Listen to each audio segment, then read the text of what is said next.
नमस्कार, मैं संजय पिंपले कहानियां पॉडकास्ट पर आपका स्वागत करता हूं।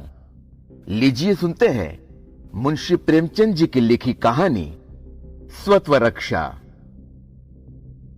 मीर दिलावर अली के पास एक बड़ी रास का कुम्मैत घोड़ा था। कहते तो वो यही थे कि मैंने अपनी जिंदगी की आधी कमाई इस पर खर्च की है, पर वास्तव में उन्होंने इसे पलटन से सस्ते दामों में मोल लिया था। यूं कहिए कि यह पलटन का निकाला हुआ घोड़ा था। शायद पलटन के अधिकारियों ने इसे अपने यहां रखना उचित न समझकर नीलाम कर दिया था। मीर साहब कचहरी में मुहर्रिर थे। शहर के बाहर मकान था। कचहरी तक आने में 3 मील की मंजिल तय करनी पड़ती थी। एक जानवर की फिक्र थी। ये घोड़ा सुबीते से मिल गया, ले लिया। पिछले 3 वर्षों से वह मीर साहब की ही सवारी में था। देखने में तो उसमें कोई ऐब न था, पर कदाचित आत्मसम्मान की मात्रा अधिक थी। उसे उसकी इच्छा के विरुद्ध या अपमान सूचक काम में लगाना दुस्तर था। खैर, मीर साहब ने सस्ते दामों में कलारास का घोड़ा पाया तो फूले न समाये, लाकर द्वार पर बांध दिया। साइज का इंतजाम करना कठिन था। बेचारे खुद ही शाम सवेरे उस पर 2-4 हाथ फेर लेते थे। शायद घोड़ा इस सम्मान से प्रसन्न होता था। इसी कारण रातीब की मात्रा बहुत कम होने पर भी वह असंतुष्ट नहीं जान पड़ता था। उसे मीर साहब से कुछ सहानुभूति हो गई थी। इस स्वामी भक्ति में उसका शरीर बहुत क्षीण हो चुका था, पर वो मीर साहब को नियत समय पर प्रसन्नता पूर्वक कचहरी पहुंचा दिया करता था। उसकी चाल उसके आत्मिक संतोष की द्योतक थी। दौड़ना वो अपनी स्वाभाविक गंभीरता के प्रतिकूल समझता था। उसकी दृष्टि में उच्छृंखलता थी। स्वामी भक्ति में उसने अपने कितने ही चीर संचित स्वत्वों का बलिदान कर दिया था। अब अगर किसी स्वत्व से प्रेम था तो वो रविवार का शांति निवास था। मीर साहब इतवार को कचहरी न जाते थे। घोड़े को मलते, नहलाते, तैराते थे। इसमें उसे हार्दिक आनंद प्राप्त होता था। वहां कचहरी में पेड़ के नीचे बंधे हुए सूखी घास पर मुंह मारना पड़ता था। लू से सारा शरीर झुलस जाता था। कहा इस दिन छप्परों की शीतल छांव में हरी हरी दूब खाने को मिलती थी। अतएव इतवार को आराम वो अपना हक समझता था और मुमकिन न था कि कोई उसका ये हक छीन सके। मीर साहब ने कभी कभी बाजार जाने के लिए इस दिन उस पर सवार होने की चेष्टा की, पर इस उद्योग में बुरी तरह मुंह की खाई। घोड़े ने मुंह में लगाम तक न ली। अंत को मीर साहब ने अपनी हार स्वीकार कर ली। वो उसके आत्मसम्मान को आघात पहुंचाकर अपने अवयवों को परीक्षा में न डालना चाहते थे। मीर साहब के पड़ोस में एक मुंशी सौदागर लाल रहते थे। उनका भी कचहरी से कुछ संबंध था। वो मुहर्रिर न थे, कर्मचारी भी न थे। उन्हें किसी ने कभी कुछ लिखते पढ़ते न देखा था, पर उनका वकीलों और मुख्तारों के समाज में बड़ा मान था। मीर साहब से उनकी दांत काटी रोटी थी। जेठ का महीना था। बारातों की धूम थी। बाजे वाले सीधे मुंह बात न करते थे। आतिशबाज के द्वार पर गरज के बावले लोग चरखी की भांति चक्कर लगाते थे। भांड और कथक लोगों को उंगलियों पर नचाते थे। पालकी के कहार पत्थर के देवता बने हुए थे। भेंट लेकर भी न पसीजते थे। इसी सहा लोगों की धूम में मुंशी जी ने भी लड़के का विवाह ठान दिया। दबाव वाले आदमी थे। धीरे धीरे बारात का सब सामान जुटा तो लिया, पर पालकी का प्रबंध न कर सके। कहारों ने ऐन वक्त पर बयाना लौटा दिया। मुंशी जी बहुत गर्म पड़े। हर जाने की धमकी दी, पर कुछ फल न हुआ। विवश होकर यही निश्चय किया कि वर को घोड़े पर बिठाकर वर यात्रा की रस्म पूरी कर ली जाए। 6 बजे शाम को बारात चलने का मुहूर्त था। 4 बजे मुंशी ने आकर मीर साहब से कहा, यार अपना घोड़ा दे दो, वर को स्टेशन तक पहुंचा दे, पालकी तो कहीं मिलती नहीं। मीर साहब, आपको मालूम नहीं आज इतवार का दिन है? मुंशी जी, मालूम क्यों नहीं है, पर आखिर घोड़ा ही तो ठहरा, किसी न किसी तरह स्टेशन तक पहुंचा ही देगा, कौन दूर जाना है। मीर साहब, यूं आपका जानवर है, ले जाइए, पर मुझे उम्मीद नहीं कि आज वह पुट्ठे पर हाथ तक रखने दे। मुंशी जी, अजी मार के आगे भूत भागता है, आप डरते हैं, इसलिए आपसे बदमाशी करता है। बच्चा पीठ पर बैठ जाएगा तो कितना ही उछले कूदे, पर उन्हें हिला न सकेगा।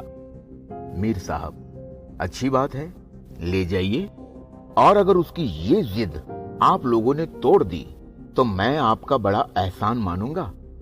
मगर ज्यों ही मुंशी जी अस्तबल पहुंचे, घोड़े ने शशंक नेत्रों से देखा और एक बार हिनहिना कर घोषित किया कि तुम आज मेरी शांति में विघ्न डालने वाले कौन होते हो। बाजे की धड़-धड़ पोंपों से वह उत्तेजित हो रहा था। मुंशी जी ने जब पगहे को खोलना शुरू किया तो उसने कनौतियां खड़ी की और अभिमान सूचक भाव से हरी हरी घास खाने लगा। लेकिन मुंशी जी भी चतुर खिलाड़ी थे। तुरंत घर से थोड़ा सा दाना मंगवाया और घोड़े के सामने रख दिया। घोड़े ने इधर बहुत दिनों से दाने की सूरत न देखी थी, बड़ी रुचि से खाने लगा और तब कृतज्ञ नेत्रों से मुंशी जी की ओर ताका, मानो अनुमति दी कि मुझे आपके साथ चलने में कोई आपत्ति नहीं है। मुंशी जी के द्वार पर बाजे बज रहे थे। वर वस्त्राभूषण पहने हुए घोड़े की प्रतीक्षा कर रहा था। मोहल्ले की स्त्रियां उसे विदा करने के लिए आरती लिए खड़ी थी। 5 बज गए थे। सहसा मुंशी जी घोड़ा लाते हुए दिखाई दिए। बाजे वालों ने आगे की तरफ कदम बढ़ाया। एक आदमी मीर साहब के घर से दौड़कर साज लाया। घोड़े को खींचने की ठहरी, मगर वो लगाम देखकर मुंह फेर लेता था। मुंशी जी ने चुमकारा, पुचकारा, पीठ सहलाई, फिर दाना दिखलाया, पर घोड़े ने मुंह तक न खोला। तब उन्हें क्रोध आ गया। ताबड़तोड़ कई चाबुक लगाए।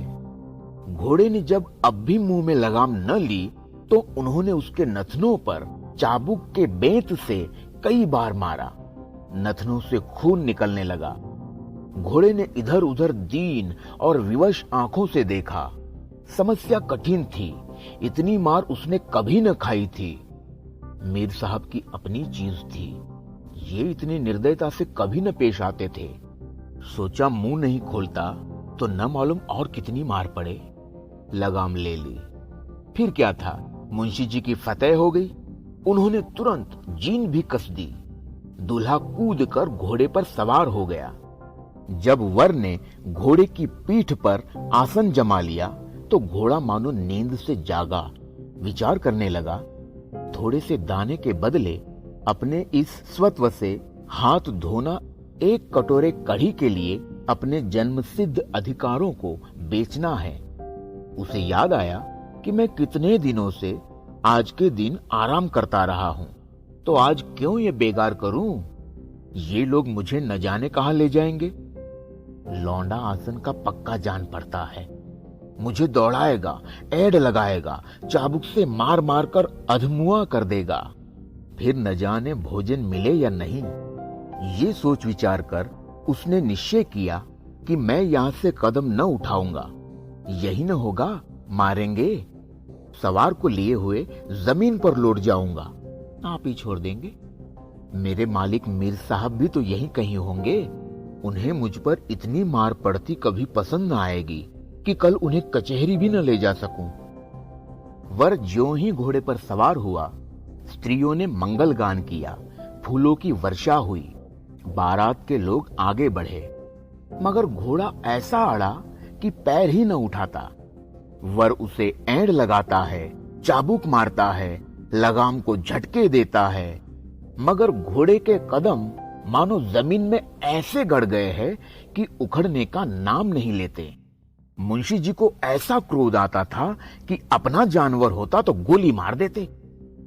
मित्र ने कहा, अड़ियल जानवर है, यो न चलेगा, इसके पीछे से डंडे लगाओ, आप दौड़ेगा। मुंशी जी ने ये प्रस्ताव स्वीकार कर लिया। पीछे से जाकर कई डंडे लगाए, पर घोड़े ने पैर न उठाए तो भी अगले पैर और आकाश की ओर, दो एक बार पिछले पैर भी, जिससे विदित होता था कि वो बिल्कुल प्राणहीन नहीं है। मुंशी जी बाल बाल बच गए। तब दूसरे मित्र ने कहा, इसकी पूंछ के पास एक जलता हुआ कुंदा जलाओ, आंच के डर से भागेगा। ये प्रस्ताव भी स्वीकृत हुआ। फल ये हुआ कि घोड़े की पूंछ जल गई। वो 2-3 बार उछला कूदा, पर आगे न बढ़ा। पक्का सत्याग्रही था। कदाचित इन यंत्रणाओं ने उसके संकल्प को और भी दृढ़ कर दिया। इतने में सूर्यास्त होने लगा।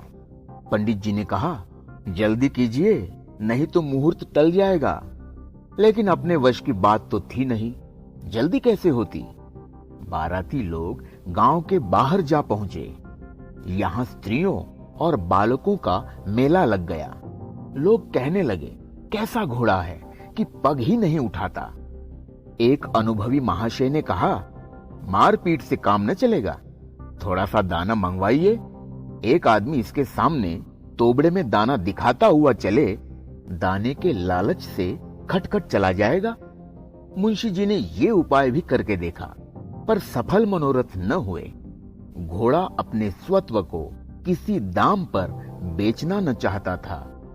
एक महाशय ने कहा, इसे थोड़ी सी शराब पिला दीजिए, नशे में आकर खूब चौकड़ियां भरने लगेगा। शराब की बोतल आई। एक तसले में शराब उंडेल कर घोड़े के सामने रखी गई, पर उसने सूंघी तक नहीं। अब क्या हो, चिराग जल गए, मुहूर्त टल चुका था। घोड़ा ये नाना दुर्गतियां सहकर दिल में खुश होता था और अपने सुख में विघ्न डालने वाले की दुरावस्था और व्यग्रता का आनंद उठा रहा था। उसे इस समय इन लोगों की प्रयत्नशीलता पर एक दार्शनिक आनंद प्राप्त हो रहा था। देखे आप लोग क्या करते हैं। वो जानता था कि अब मार खाने की संभावना नहीं है। लोग जान गए कि मारना व्यर्थ है। वो केवल अपनी सुयुक्तियों की विवेचना कर रहा था। 5वें सज्जन ने कहा, अब एक ही तरकीब और है। वो जो खेत में खाद फेंकने की 2 पहिया गाड़ी होती है, उसे घोड़े के सामने लाकर रखिए। इसके दोनों अगले पैर उसमें रख दिए जाएं और हम लोग गाड़ी को खींचे, तब तो जरूर ही उसके पैर उठ जाएंगे। अगले पैर आगे बढ़े तो पिछले पैर भी झक मारकर उठेंगे ही। घोड़ा चल निकलेगा। मुंशी जी डूब रहे थे। कोई तिनका सहारे के लिए काफी था। 2 आदमी गए, 2 पहिया गाड़ी निकाल लाए। वर ने लगाम तानी। 4-5 आदमी घोड़े के पास डंडे लेकर खड़े हो गए। 2 आदमियों ने उसके अगले पांव जबरदस्ती उठाकर गाड़ी पर रखे। घोड़ा अभी तक ये समझ रहा था कि मैं ये उपाय भी चलने न दूंगा, लेकिन जब गाड़ी चली तो उसके पिछले पैर आप ही आप उठ गए। उसे ऐसा जान पड़ा मानो पानी में बहा जा रहा हूं। कितना ही चाहता था कि पैरों को जमा लूं, पर कुछ अक्ल काम न करती थी।